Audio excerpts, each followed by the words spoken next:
దేవుడు మనందరి పట్ల ప్రణాళిక కలిగి ఉన్నాడు. ఒక అందమైన గ్రామంలో రాజేష్ ఉండేవాడు. రాజేష్ చాలా మంచివాడు. తల్లిదండ్రుల మాట వినేవాడు.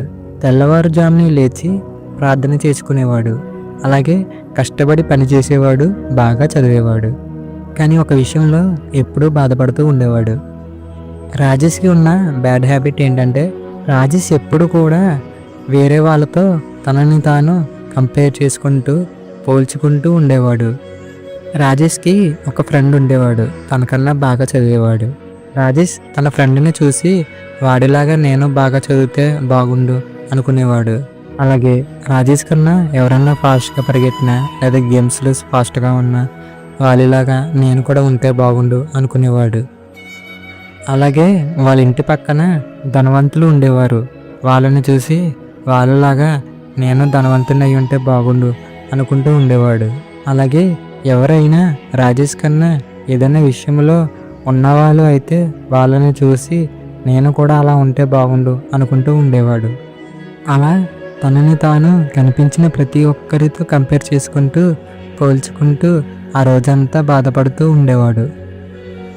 రాజేష్ జీవితంలో దేవుడు ఎన్ని కార్యాలు చేసినా తన లైఫ్ ఎంత బాగున్నా సరే వేరే వాళ్ళతో కంపేర్ చేసుకుంటూ బాధపడుతూ ఉండేవాడు.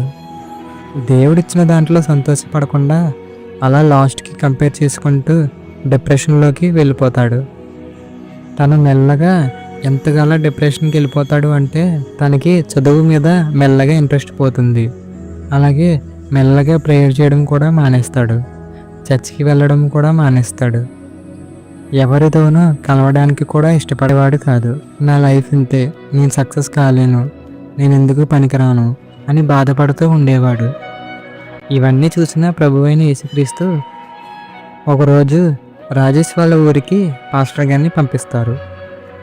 వాళ్ళ ఊరికి వచ్చిన పాస్టర్ గారి ప్రసంగాలు విని పాస్టర్ గారికి తన బాధను చెప్పుకోవడానికి రాజేష్ వెళ్తాడు. పాస్టర్ గారు, నేను చాలా కష్టపడి చదువుతాను, కష్టపడి పని చేస్తాను, కానీ నేను ఎవరైనా నాకన్నా బాగా చదివే వాళ్ళని, నాకన్నా బాగా ఉన్న వాళ్ళని కానీ లేదా నాకన్నా ఎవరన్నా బాగా పనిచేసే వాళ్ళని కానీ చూస్తే చాలా బాధగా ఉంటుంది. నా లైఫ్ ఎందుకు ఇలా ఉంది, వాళ్ళలా ఎందుకు లేను, నేను ఎప్పటికైనా వారిలాగా అవ్వగలనా అని ఆలోచిస్తూ బాధపడుతూ ఉంటాను. ఎందుకని దేవుడు నన్ను ఇలా పుట్టించారు? నన్ను వారి స్థానంలో పుట్టించవచ్చు కదా, నాకు కూడా వారికి ఇచ్చినవే నాకు ఇవ్వచ్చు కదా అని అడుగుతాడు. అప్పుడు పాస్టర్ గారికి అర్థమవుతుంది దేవుడు ఎందుకు పాస్టర్ గారి కలలో దర్శనమిచ్చి ఈ ఊరికి వెళ్ళమన్నారు అని. పాస్టర్ గారు చిన్నగా నవ్వి, మీటింగ్ అయిపోయాక నన్ను కలువు, ఈ ప్రశ్నలన్నిటికీ నేను సమాధానం ఇస్తాను అని చెప్తారు. అలా ఆ రోజు మీటింగ్ అయిపోయిన తర్వాత రాజేష్ పాస్టర్ గారిని కలవడానికి వెళ్తాడు. అప్పుడు పాస్టర్ గారు దగ్గరలో ఉన్న ఫారెస్ట్కి తీసుకువెళ్తారు. పాస్టర్ గారు రాజేష్తో ఇలా అంటారు, ఈ అడవిని జాగ్రత్తగా చూడు, నీకేం కనిపిస్తుంది? రాజేష్ అంటాడు, వేరు వేరు చెట్లు కనిపిస్తున్నాయి. కొన్ని చెట్లు పొడవుగాను, కొన్ని చెట్లు పొట్టిగాను, కొన్ని చెట్లకి ఫ్రూట్స్ ఉన్నాయి, కొన్ని చెట్లకి ఫ్లవర్స్ ఉన్నాయి అని చెప్తాడు. అప్పుడు పాస్టర్ గారు చిన్న చిరునవ్వుతో, ఒకసారి ఊహించుకో, ఇక్కడ ఉన్న మామిడి చెట్టు కొబ్బరి చెట్టుతో కంపేర్ చేసుకుంటే ఎలా ఉంటుంది? నేను ఎందుకు కొబ్బరి చెట్టులాగా పొడవుగా లేను అని కంప్లైంట్ ఇస్తే ఎలా ఉంటుంది? ఒకవేళ కొబ్బరి చెట్టు నాకెందుకు మామిడి చెట్టులాగా ఫలాలు లేవు అని ఆ చెట్టు కంప్లైంట్ ఇస్తే ఎలా ఉంటుంది? అలాగే ఇక్కడ ఉన్న ప్రతి చెట్టు వేరే చెట్లను చూసి వాటిలాగా మేము ఎందుకు లేము అని కంప్లైంట్ ఇస్తే అని అంటారు. అప్పుడు రాజేష్ అంటాడు, లేదు పాస్టర్ గారు, అలా అంటే అది ఫూలిష్నెస్, అలా ఎందుకు జరుగుతుంది అని అంటాడు. అప్పుడు పాస్టర్ గారు అంటారు, సరే అయితే ఈ ఫారెస్ట్ చూడడానికి ఎలా ఉంది అని అడుగుతారు. రాజేష్ చుట్టూరు చూసి చూడడానికి చాలా అందంగా ఉంది అని రాజేష్ అంటాడు. అప్పుడు పాస్టర్ గారు అంటారు, దేవుడు ప్రతిదాన్ని ఒక ప్రణాళిక ప్రకారం సృష్టించారు.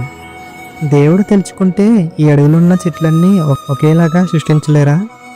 అలా సృష్టింటే ఈ అడవి ఇప్పుడు చూస్తున్నంత అందంగా ఉంటుందా?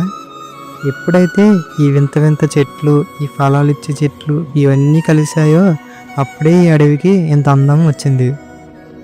దేవునికి ప్రతిదీ తెలుసు, ఆయన ఎందుకు ఎక్కడ క్రియేట్ చేశారా అని.